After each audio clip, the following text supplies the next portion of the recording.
Guys welcome back to my channel inside Shikha's life. তোর চুলটা ওরকমই, কিন্তু ওরকম ভাবে ভালো করে রাখতে হবে।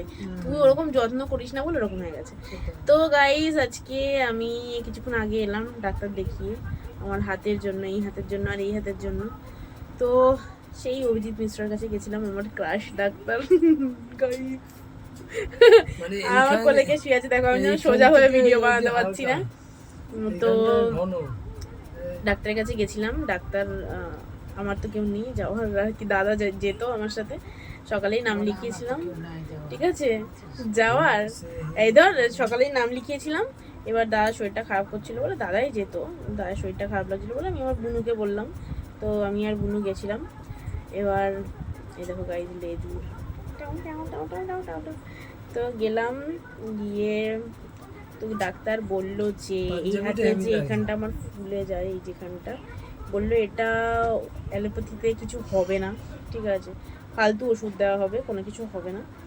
আর সেরকম ওষুধ নেই কিছু, এখানটা জল জমে গেছে, ঠিক আছে। এটার জন্য বললো তুমি হোমিওপ্যাথি দেখাতে পারো।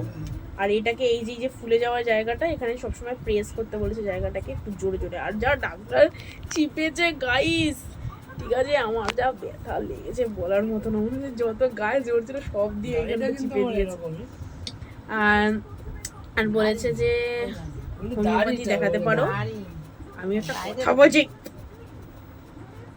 হোমিওপ্যাথি দেখাতে পারো, হোমিওপ্যাথিতে কমে যায় অনেক সময়। আর এখানটা চিপতে বলেছে এই জায়গাটা বারবার করে।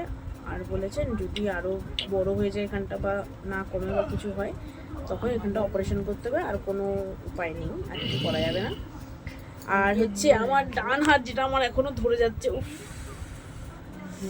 তো এই হাতটা বলেছে যে মানে জানি না আমি কি বললো, ওখানটার জন্য বলেছে যে একটা ওষুধ দিয়েছে, আর বলেছে যে 1 মাস খেতে ওষুধটা, যদি না কমে তখন দেখা। কি হয়েছে তোমার? ঘুরে ঘাড়ে বসলো।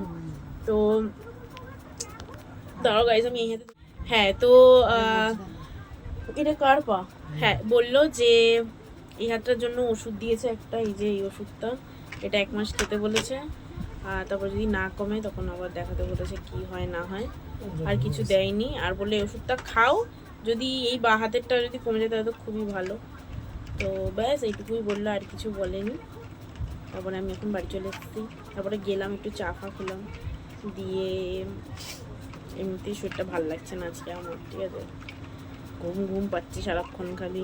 আর মুখ দিয়ে চামড়া উঠছে গায়ে, খোলস চেঞ্জ করছি আমি, সারা মুখ দিয়ে শুধু চামড়া উঠছে, কেন বুঝতে পারছি না। তো চা খেয়েই এসছি আমি, আর বুনু গিয়ে একটুখানি কথা বলছিলাম, দিয়ে তারপরে এলাম। এবার বসে আছি এখন। তো মা এখন চাপা করলো, এখন আমার দাদার কথা হচ্ছে যে বেরোবে, ঠিক আছে, কিন্তু বুনু এখন বেরোবে না, কারণ বুনু আমি এইমাত্র ফিরলাম। এবার এখন কাকিমা আবার ওকে বেরোতে দেবে না, আর সোমার আজকে 10টার সময় ছুটি, তো আমার দাদা কালকে চলে যাবে, বেরোবে বলছে। তাই এখন ব্যাপারটা হচ্ছে যে গেলে 40 টাকা 80 টাকা শুধু টোটো ভাড়া যাবে। তাই দাদাকে বললাম যে ফালতু টাকাটা খরচা না করে কিছু একটা কিনে নিয়ে আসি, আমরা খাই, ঠিক আছে। আর যাই না, মায়ের সাথে এখন বাজারে হোমিওপ্যাথি ডাক্তার দেখাতে যাওয়ার কথা আছে, কিন্তু মা কি যাবে? যাবে মা? যাবো তো তুই আর অন্য কোথায় যাবি আবার? ও যাবে কিনা দেখো আগে, তো দেখি এখন ডাক্তার দেখাতে যাবো কি যাবো না শিওর নই, বা দাদা কিছু খাওয়ার আনবে কিনা আমরা সেটাতেও শিওর নই। তাই জন্য আপাতত জামা প্যান্টটা পরেই বসে আছি, যদি যাওয়ার কোথাও কথা হয় আমি উঠে পালাবো, মানে হাঁটা দেবো। এখন আর কিছু নেই, এটাই বললাম। অনেক দিন মানে এই হাতে ব্যথাটা নিয়ে প্রচুর ভুগছি। দেখা যাক ওষুধটা খেয়ে কি হয়, যদি না কমে তখন আরেক জ্বালা, ভালো লাগে না। তার একটা মনের শান্তি হলো যে না, ঠিক এমন কিছু হয়নি, কারণ এত হাতে ব্যথা করছিল বলার মতো না। তো এমন কিছু হয়নি, কাঁধটা ধরে দেখলো এখানটা চিপে, কিন্তু আপাতত বললো কিছু হয়নি, দেখা যাক ওষুধটা খাই কি হয় না হয়। এবারে ভাবলাম গাইজ এই একটা ওষুধের জন্য 500 1000 টাকা খরচা, পুচকি রে, 1000 টাকা। আর একটা গাইজ গরম কালে ওকে দেখাই যায় না, গরমকাল যখন হবে আর এখন দুদিন যেহেতু একটু বৃষ্টি হচ্ছে, ঠান্ডা ঠান্ডা ওয়েদার, ঠিক আছে, এখন ওনাকে দেখা যাচ্ছে আমার কোলে। যেই গরম লাগবে, গরম পড়বে, ওনাকে আর আমার কোলে দেখা যাবে না, তখন ওনার আমার কোলে বসলে গরম লাগে। তাই জন্য উনি আসেন আমাদের ঘরে, একটুখানি ঘোরাফেরা করেন, ঘরে মেঝেতে শুয়ে থাকেন, যেহেতু ঠান্ডা মেঝেটা থাকে তাই জন্য। আবার পাখা চললে ওখানে শুয়ে থাকেন। কিন্তু যেহেতু খুব ঠান্ডা ঠান্ডা লাগছে এখন, আজকে সকাল দিয়ে বাবা কি কোল নেওটা যে হয়, শুধু শীতকালেই মানে ঠান্ডা লাগলেই ওর এই কোলের মধ্যে ডেকেছি। আর এই যে শুয়ে আছে তো শুয়েই আছে, উঠছেও না, উঠবেও না।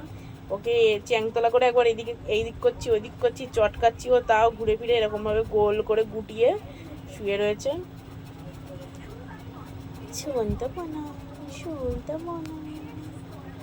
তো যাই হোক, এইটাই বলার ছিল। বারবার বলি তোমাদের যে ডাক্তার দেখাতে যাব, কবে যাব, তারপর হাতে ব্যথা, কি ব্যথা, এই সেই বলি, তাই তোমাদের সাথে শেয়ার করলাম যে আমি আলটিমেটলি ডাক্তারটা দেখিয়েছি, ঠিক আছে। জানি না কীভাবে ওষুধটা খাই, কন্টিনিউ করি, দেখা যাক।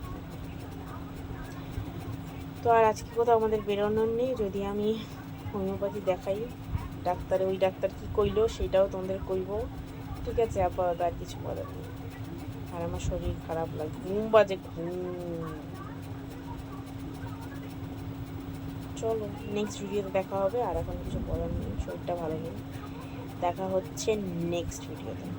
Please like, comment, share and বল সাবস্ক্রাইব। বলো, তুমি বলো, সাবস্ক্রাইব মাই চ্যানেল। টাটা পুচকি, টাটা করে দাও তো একটুখানি, একটু টাটা করে দাও তো ওদের, একটু টাটা করে দাও তো, টাটা টাটা, মা হাত করি টাটা টাটা।